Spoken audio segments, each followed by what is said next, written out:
Assalamualaikum warahmatullahi wabarakatuh. Perkenalkan, nama saya Sultan Darmawan, NIM 222100033. Pada kesempatan kali ini saya akan menjelaskan pelajaran sejarah kebudayaan Islam dengan materi pola dakwah Nabi Muhammad SAW periode Mekah.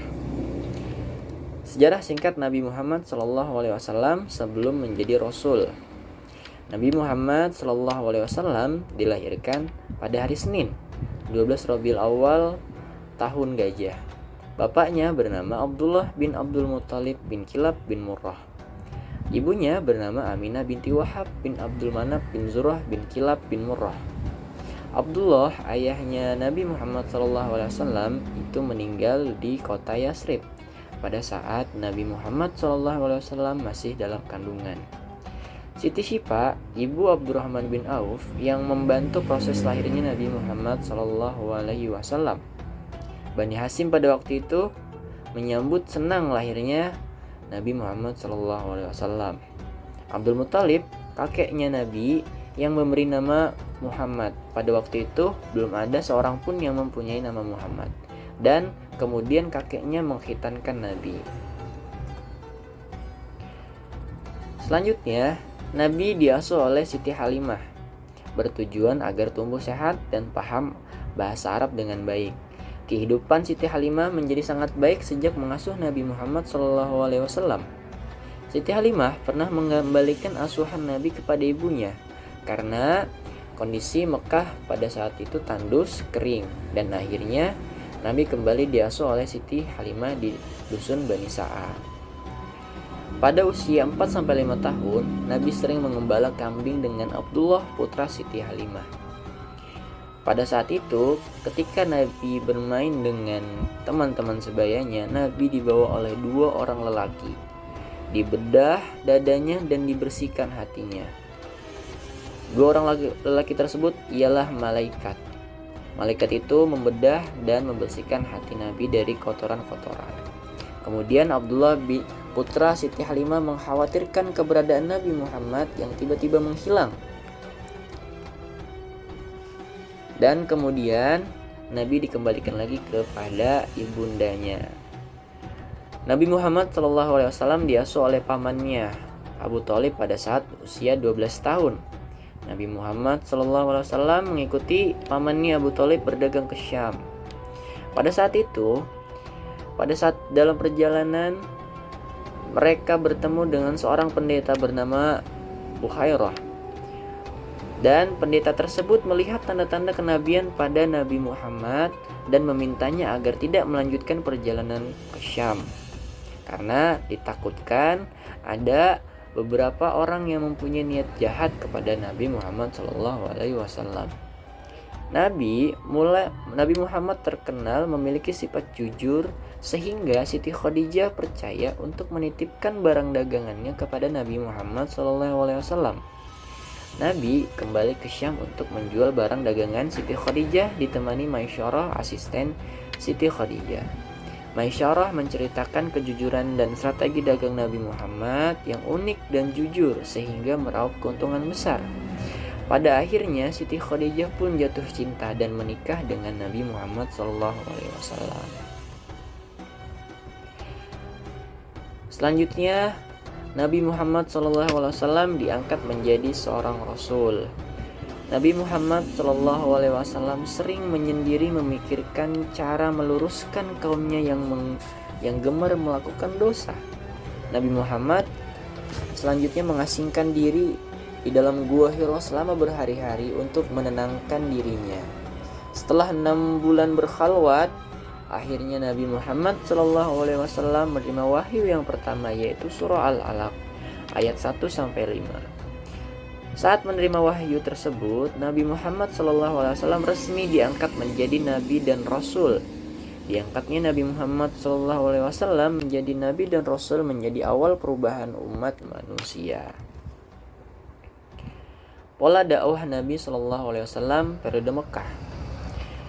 Pada awalnya, setelah Nabi mendapatkan wahyu pertama, Nabi berdakwah secara rahasia atau sembunyi-sembunyi.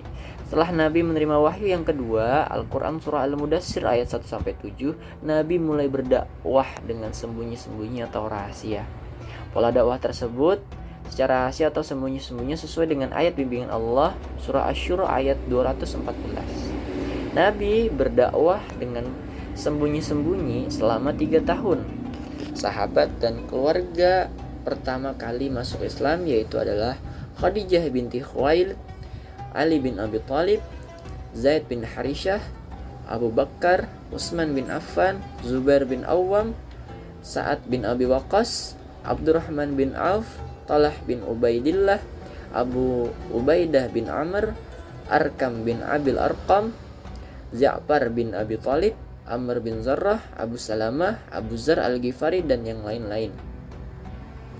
Rumah Arkam bin Abil Arqam dijadikan markas dalam menyampaikan dakwah secara rahasia atau sembunyi-sembunyi, atau dalam bahasa Arab disebut ad-dakwah bis-sir.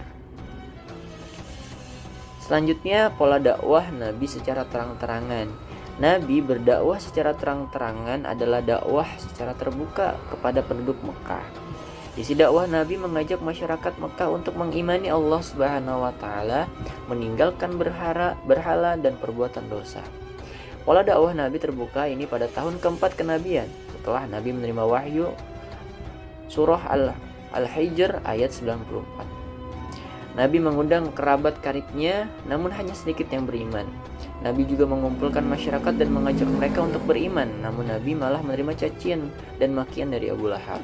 Maka Allah menurunkan surah Al-Lahab ayat 1-5 sebagai balasan dan makian Abu Lahab.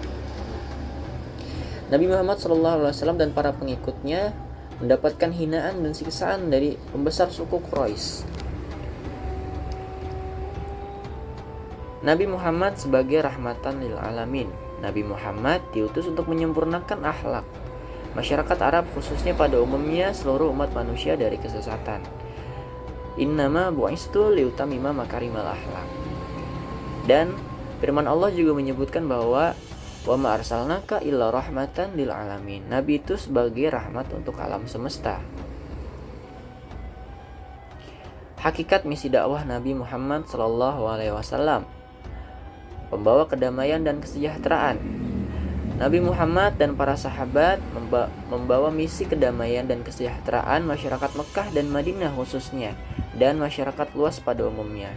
Setelah Nabi dan para sahabat menguasai Mekah, mereka mengampuni segala kesalahan masyarakat Mekah yang pada akhirnya masuk ke dalam agama Islam. Nabi Muhammad SAW diutus kepada umat manusia, khususnya bangsa Arab pada waktu itu, dengan kekuatan wahyu Al-Quran sebagai petunjuk untuk kemajuan masyarakat. Nabi Muhammad SAW berhasil mengubah penduduk Mekah, Madinah, dan seluruh alam menuju perubahan positif dan berakhlakul karimah. Perubahan di Arab dimulai dari perubahan keyakinan, kebiasaan-kebiasaan buruk, sistem perdagangan yang curang, penindasan kaum lemah ke arah beradab dan berpikir maju. Pada masa Khulafaur Rasyidin, Islam menjelma menjadi kekuatan yang disegani. Mengambil ibrah dari misi Nabi Muhammad SAW sebagai rahmat bagi alam semesta, membawa kedamaian dan kemajuan masyarakat. Berakhlak mulia dan terpuji, bersikap sabar dan tegas menolak kekufuran, kemusyrikan dan segala bentuk kemaksiatan. Gemar melakukan perbuatan yang bermanfaat, mencintai persaudaraan dan menghindari permusuhan, mencintai ilmu pengetahuan. Meneladani perjuangan Nabi Muhammad SAW dan para sahabat dalam menghadapi masyarakat Mekah. Nabi Muhammad SAW melakukan misi dakwah pada 2 periode. Periode Mekah selama 13 tahun dan periode Madinah selama 10 tahun.